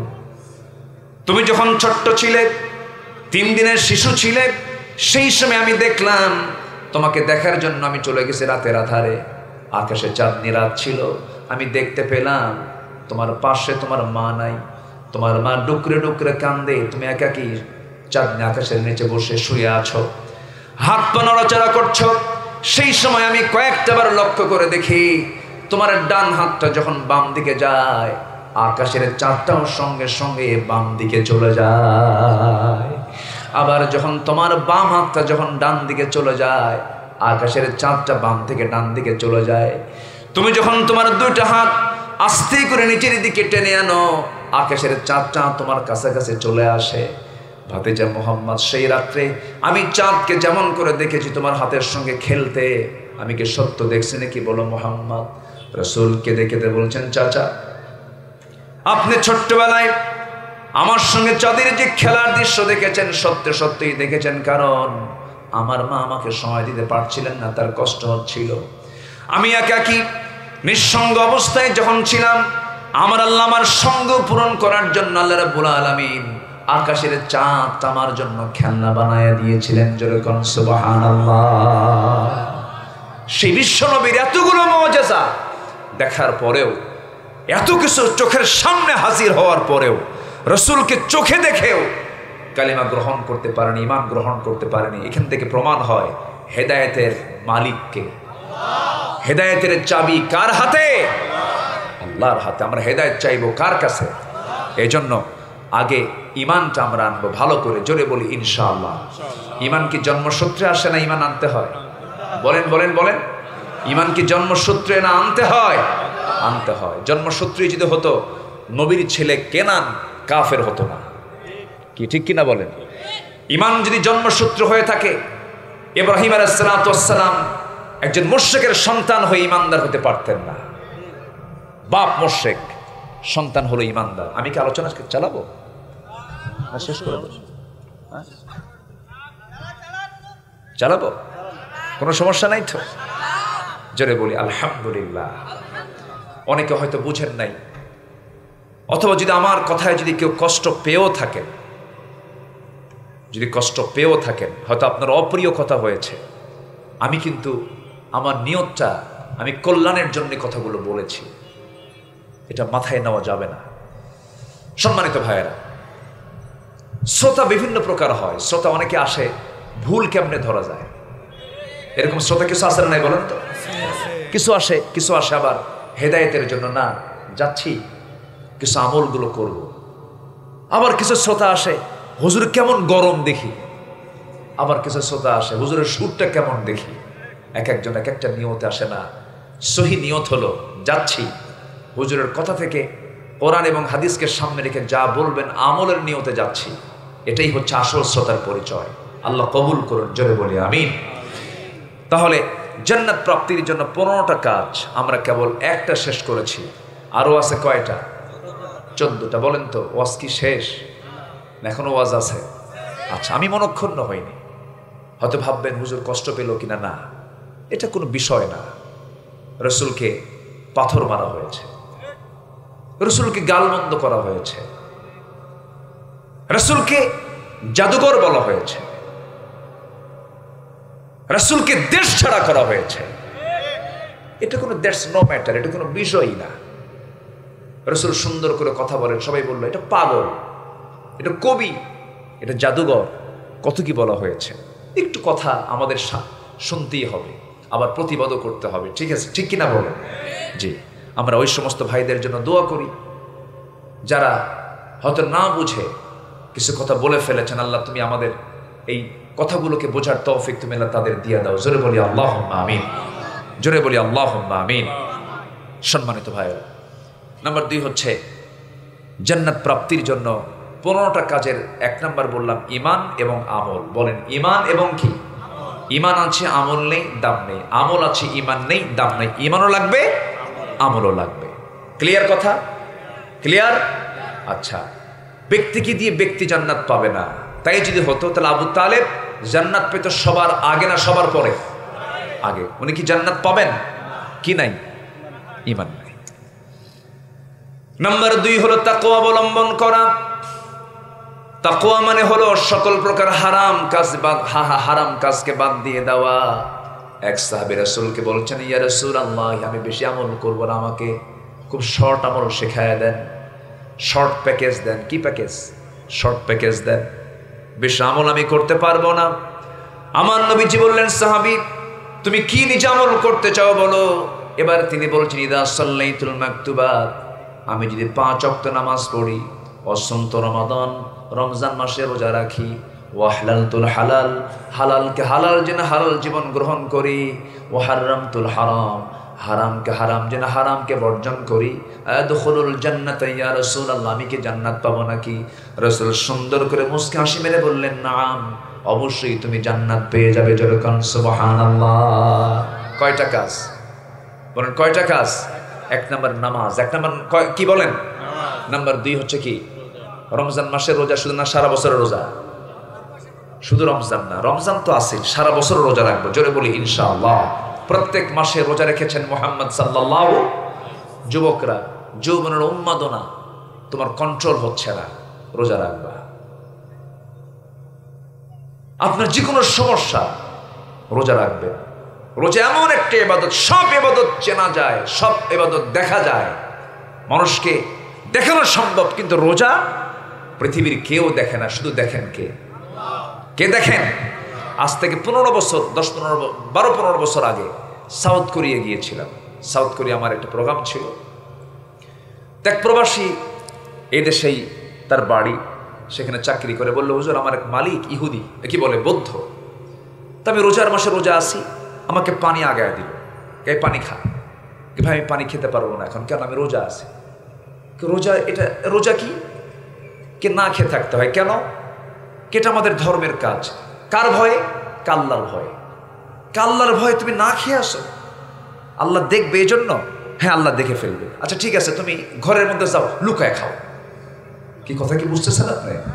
তো এখন এই প্রবাসী বলতেছে, ভাইজান আমার আল্লাহ তো এমন আল্লাহ, আল্লাহ লুকালেও দেখে, প্রকাশ্যে থাকলেও দেখে। এখন বুদ্ধের চিন্তা হলো এত সুন্দর এটা পদ্ধতি, এত এত এত ভালো মানুষ। এক পর্যায়ে বলেই ফেললো, তোমার দেশের মানুষ তো সব তাহলে ভালো কেন? ওরা অন্ধকারও আকাম কুকাম করে না, আলো তো আকাম কুকাম করে না, খুব ভালো মানুষ। আসলে তো মূলত তাই আমরা, তাই না? আমরা কি তাই?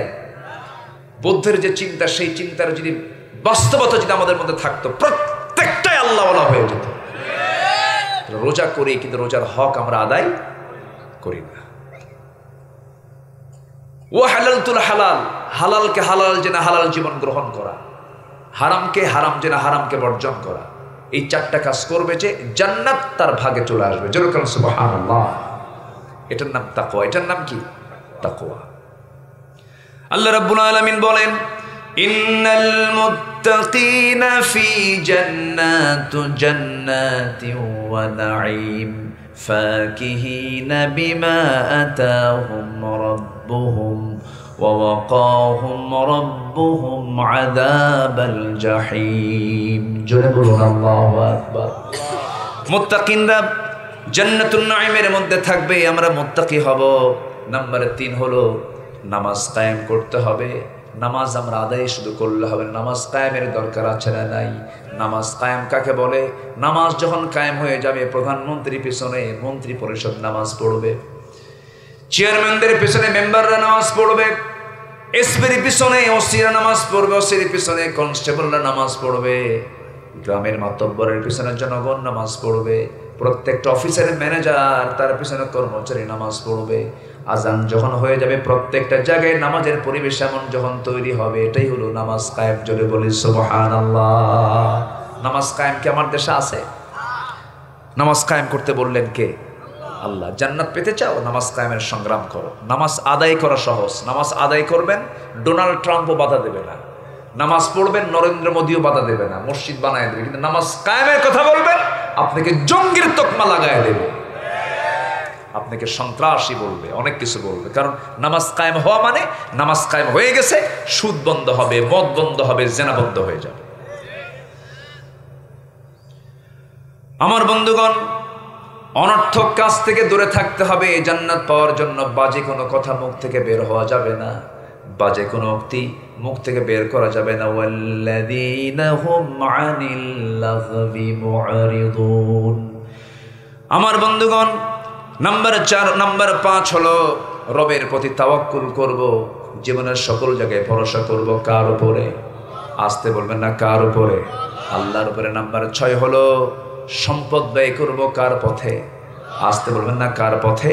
আল্লাহর পথে ব্যয় করতে হবে। অল্প হোক বেশি হোক, আল্লাহ তো সম্পূর্ণ চান না। মিম্মা রাযাকনাহু ইউনফিকুন, আমি তোমাকে যে রিজিক দিয়েছি তা থেকে কিছু তুমি খরচ করো। কার পথে? আল্লাহর পথে। নাম্বার 7 হলো মন্দকে প্রতিহত করে ভালোকে প্রতিষ্ঠা করো। ইদফা বিল্লাতি হিয়া আহসান, মন্দকে প্রতিহত করতে হবে, সত্যকে প্রতিষ্ঠা করতে হবে জান্নাত পাওয়ার জন্য।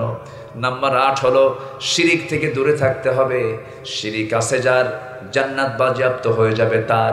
শিরিক নাই যার, জান্নাত অজীব হয়ে যাবে তার। জোরে বলি সুবহানাল্লাহ। এই দেশে শিরিক আছে না নাই?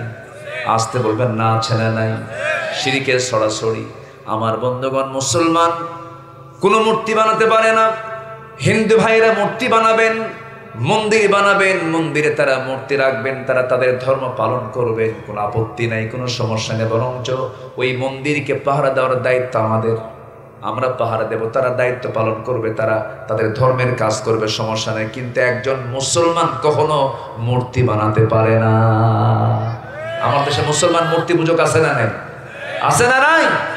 আচ্ছা, এখানে আমাদের কথা আছে, এখানে আমরা কথা বলবো। কারণ ইব্রাহিম আলাইহিস সালামকে আগুনে নিক্ষেপ করা হয়েছিল কোন দোষে দোষী বানায় বলেন তো? বলেন বলেন বলেন বলেন। ব্যাস, এই তো কথা শেষ, কথা ক্লিয়ার। আবার উল্টা বুঝবেন না, আবার এটা বুঝবেন না যে হুজুর বলে গেছে সামনে যত মূর্তি আছে সব ভেঙে শেষ করো। হিন্দু ভাইদের কোনো মূর্তিতে হাত দেওয়া যাবে না, কিন্তু মুসলমান মূর্তি বানাবে এটা মুসলমান সহ্য করতে পারবে না। এখানে কথা বলার দরকার আছে না নাই? আপনি নামাজ পড়বেন, আপনি শিরকের কাজ করবেন।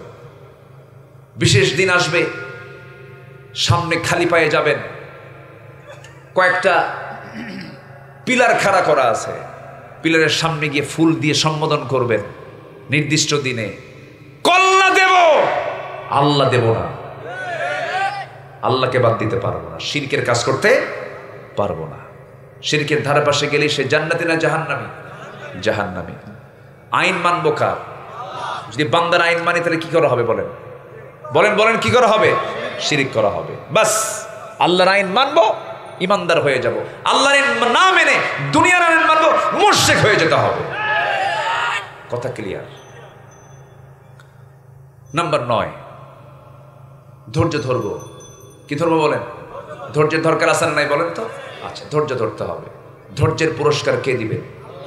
আসতে বলুন, ধৈর্যের পুরস্কার কে দিবেন? আল্লাহ দিবেন। নাম্বার 10 হলো তওবা করতে হবে।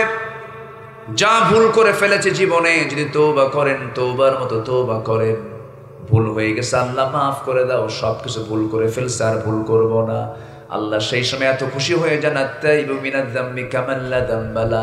যার তওবা কবুল হয়ে যায় তার আগের জীবনের কোনো একটা গুনাহও থাকে না। জোরে কোন সুবহানাল্লাহ। মাফ চাইবো কার কাছে? আস্তে মাফ চাইবো কার কাছে? আল্লাহর কাছে।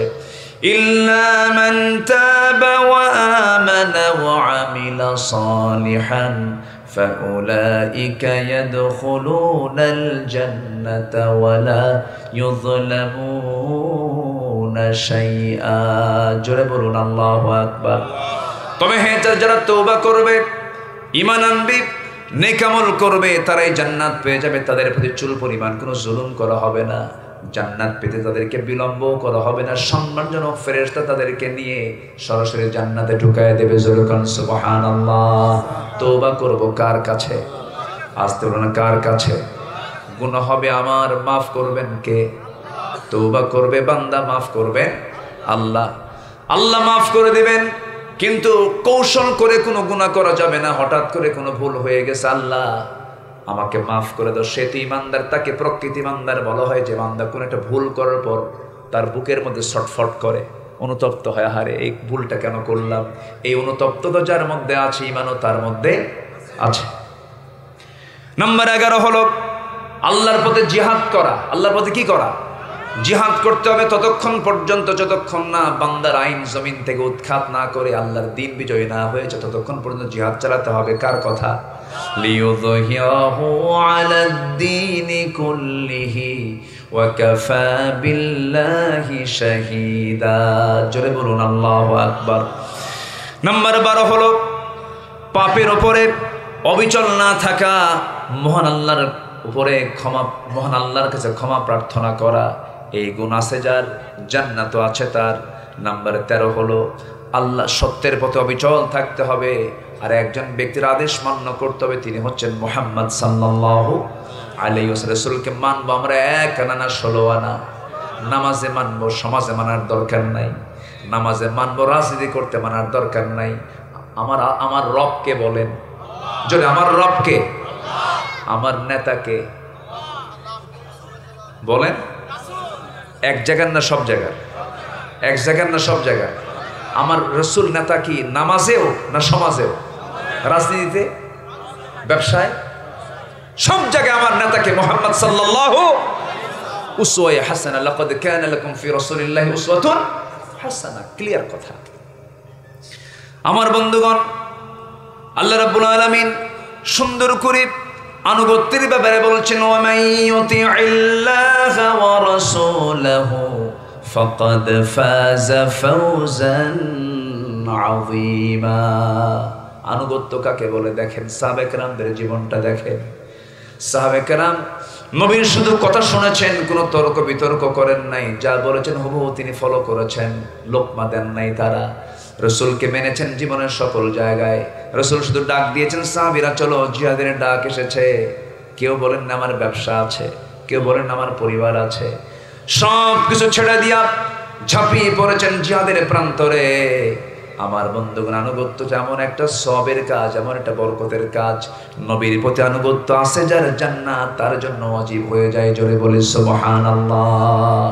আল্লাহ বলছেন, ওয়া মান ইউতিইল্লাহা ওয়া রাসূলাহু ফাকাদ ফাযা ফাওজান আযীমা। আনুগত্য যার পুরোপুরি হয়ে যাবে, সফলতাও তার পুরোপুরি হয়ে যাবে, রাসূলকে আংশিক মানা যাবে না। রাসূল যদি বলেন ও সাহাব, ও আমার উম্মত, তুমি আমাকে মেনেছিলে নামাজে, কিন্তু পলিটিক্যাল ফিল্ড আমাকে মানো নাই, দলীয় কার্যক্রম আমাকে মানো নাই, বলেন তো সেই দিন কোনো উত্তর দিতে পারবো নাকি? বলেন। আমাকে যখন কবরে নেওয়া হবে 3টা প্রশ্ন করা হবে। কয়টা প্রশ্ন? বলেন কয়টা প্রশ্ন? নাম্বার 1 হলো মার রব্বুক, তোমার রবকে। তোমার রবকে? রব মানে কি? রব মানে হলো আইনদাতা। রব মানে কি বলেন? আইনদাতা। তোমার রবকে? বলেন কে? কিন্তু আইনটা মানেন বান্দার, তখন বলবেন বান্দা। কি তখন কি বলবেন? বান্দা। তোমার রব মানে তোমার আইনদাতাকে, তোমার বিধানদাতাকে। তুমি কার বিধান মেনে চলেছো? সেই দিন আমি বলে ফেলবো আল্লাহ রব্বি, আল্লাহ তুমি আমার আইনদাতা। এরপরে বলা হবে অমা দিন, তোমার দলটা কি? দলের আরবি হলো দিন। দলের আরবি কি বলেন?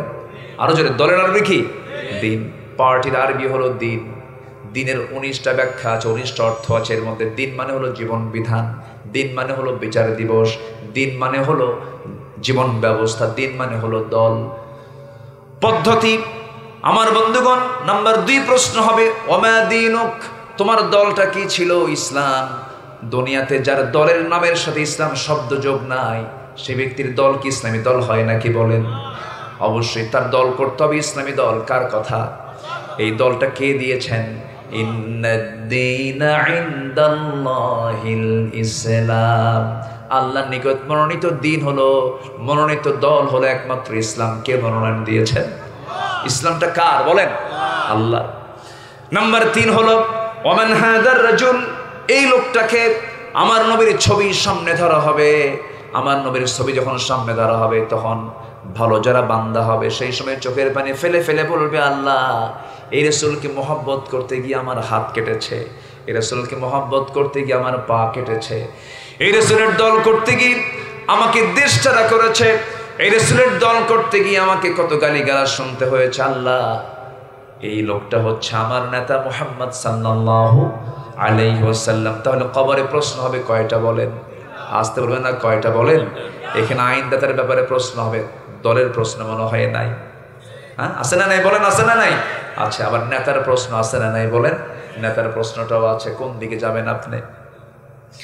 আমার ভাইয়েরা, নাম্বার 14 হলো মুমিনদের মাঝে পরস্পর সম্পর্ক মজবুত করতে হবে। কোনো গন্ডগোল করা যাবে না, কোনো ফিতনা ফাসাদ সৃষ্টি করা যাবে না।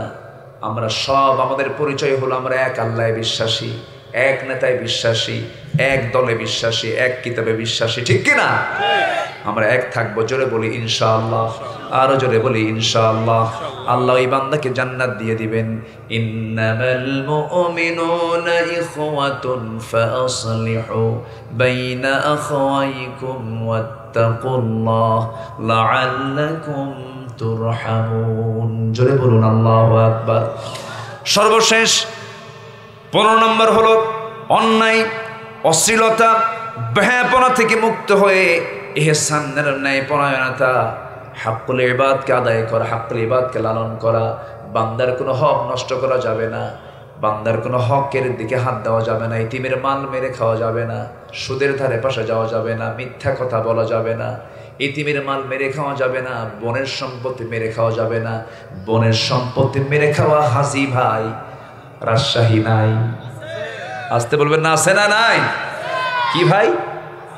হাজি ভাই। কি ভাই? হাজি ভাই। তাহলে হজ করছে কার টাকা দিয়া? কার কার কার ধান বেচা টাকা দিয়ে? বলেন।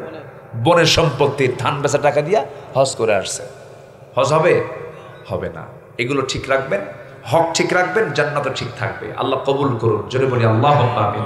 যার হক ঠিক নাই তার জান্নাতও ঠিক নাই।